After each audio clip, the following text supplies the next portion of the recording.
Posibleng may kinalaman sa trabaho ang ugat ng pananambang sa isang abogado ng DPWH noong pong nakaraang buwan. May ulat on the spot si June Veneracion. June? Okay. Higit isang buwan makaraan ng pamamaril, inilabas na ng pulisya ang litrato ng isa sa mga suspect sa pamamaril sa isang opisyal ng Department of Public Works and Highways. Ang nasa litrato, Connie, ay isa sa mga shooter. Siya ang nakabakride sa motorsiklong ginamit sa ambush. Nangyari ang pamamaril ng June 5 sa Pasay City, kung saan nasugatan si Attorney Maria Rosel Meliza at kanyang driver. Nasa intensive care unit pa rin hanggang ngayon ang opisyal ng DPWH dahil sa mga tama ng bala sa ulo at balikat.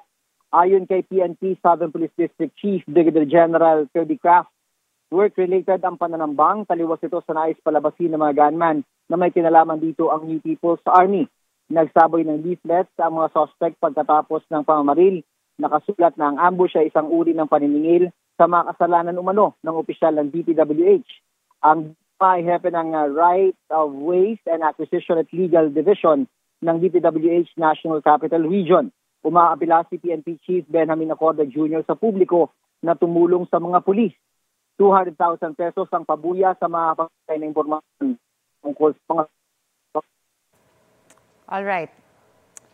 Maraming salamat, June Veneracion. Maging updated sa mga maiinit na balita, maaari pong mapanood ang Balitang Hali at iba pang award-winning newscast sa youtube.com/GMA News. I-click lamang ang subscribe button. Sa mga kapuso abroad, maaari po kaming masubaybayan sa GMA Pinoy TV at www.gmanews.tv.